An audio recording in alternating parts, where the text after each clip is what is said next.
What's up, gang? Today we're covering a set that I've covered many times before in a few different forms. Today we're going to be showcasing a brand new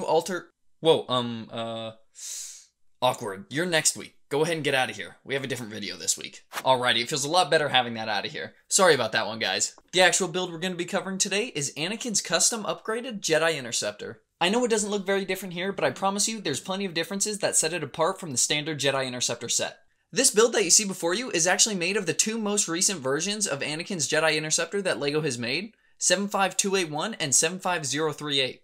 This is actually a much older alternate build that I did maybe 2 years ago that I kind of forgot about. I was doing a bit of organizing with all my LEGO and I was throwing away a lot of my boxes, and I know that's sacrilegious to some people and I'm sorry, but I just had to do it. I didn't have the space. And I managed to uncover this gem that I kind of forgot about.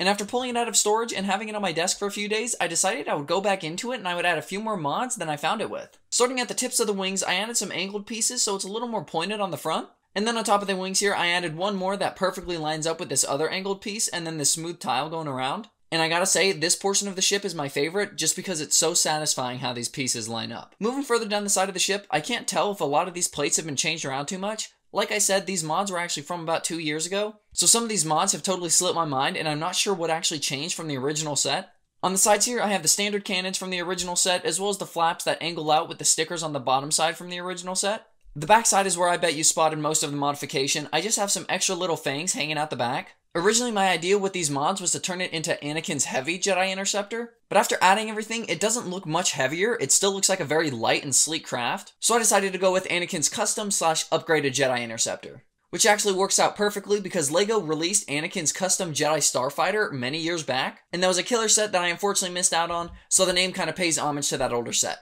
So I did add these angled fangs on the backside here. It gives the ship just a little bit more character, and it adds to the backside, which was otherwise a little bit plain. And on the undercarriage here, if you guys want to take a look, if you know these two Jedi Interceptors well, and you can spot which pieces I moved where and what I added and what I removed, good on you, but like I said, it was from a few years ago, so I unfortunately don't remember every little plate that I moved around. I do know that I've added these cheese wedges here to help close that gap and minimize it in between the two wings and the main fuselage there. It still does leave a little bit of a gap, but it does cover it up more than the original set. Other than that, the underside is pretty much unchanged as far as I know, except for the building that was required to extend out the front and the rear fangs there. Though a very small ship and build, it does have a tiny bit of interior space, and that's actually the portion of the vehicle that I modified most when I took it out of storage. So here we can get a better look at what I did in Anakin's cockpit. So here I just overhauled Anakin's pilot seat. I wanted to give him a true pilot seat compared to what the original set had. Unfortunately, I don't have any B-roll of the interior of the original set. As per usual, I got carried away and I started slapping on mods without shooting my B-roll. But I'm going to pretend like I didn't do that and just show you what I did in here. On the sides, we have 1x2 cheese slopes for some armrests. On the bottom there, we do have a studded connection, but it's only on the front ends of his legs, so you can still peel him out really easily without his legs getting stuck. For the backrest, we use plenty of different brown pieces to help build up to that headrest there. And the headrest definitely wasn't necessary, but I always like my minifigures to have one. So now he's sitting up straight, and even when the canopy's closed, you guys know me, one of the mods that I do to pretty much every ship, I need my pilot to be sitting at a good angle, so it looks like they can see out of the cockpit. And I'm really happy I was able to accomplish that here. Anakin can ever so slightly see above that line up front, and because it is LEGO minifigures, you won't always get a perfect line of sight, but I think it works great, and now he can see out of his cockpit windows much easier. And then on the front end of the cockpit, we have the normal control panel from the most recent version of Anakin's Jedi Interceptor, and then I added the two joysticks on the side so he has better control of the Starfighter. So the last modification that I did to this ship was changing the way that the wings were attached. It's not very visible, so if you've spotted it, props to you, you've got a really keen eye. The original set utilized these Technic bricks with these Technic hinge pins on the end to affix the wings to the main fuselage. However, I swapped it out for a more traditional hinge brick rather than Technic pins, and then I replaced these Technic bricks with this angled large piece right here. I thought changing that out was necessary to get Anakin all the cockpit space he needed and the upgraded command chair, but now that I'm looking at it, I think it's possible with these Technic bricks, but I'm pretty happy with the modification I did, just in case it was needed. Now I have it. And like I mentioned previously, how I totally didn't forget to shoot B-roll, I can't compare this to the original set if I made the gap any smaller, but I will say that the gap is small nonetheless. And then other than this, we've pretty much covered everything that I've done to Anakin's Jedi Interceptor. I'm really happy with this build and all the mods that I was able to do to it using the two copies of Anakin's Jedi Interceptor.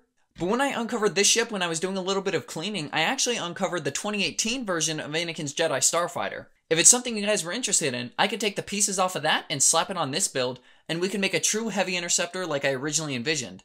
I hope you guys enjoyed this video and this build. I really forgot about this set and the mods that I did to it, but now that I found it, it rekindled my love for the Jedi Interceptor, so LEGO, please re-release another one of these soon. And if you guys are interested in that ship you saw in the beginning, make sure you're subscribed down below so you don't miss out on that video. I upload videos every Tuesday. And let me know what you guys thought about the build in this video down below. Other than that, I don't really have much, but I am going to take this opportunity to say thank you guys for 2,000 subscribers. I'm just like you guys, I end up on YouTube searching LEGO Star Wars alternate build, LEGO Star Wars set mod almost every day, and I love that I'm able to provide those videos for you when you guys search that up. If you guys want to head over to the community tab on my channel, I've posed a question as to what we should do for 2,000 subscribers if you guys want any sort of celebration or specific video. That post has been up on the channel for a few days before this video went live, so if you haven't already seen it, go check it out. And other than that, I'll see you guys next time. Peace, fellas.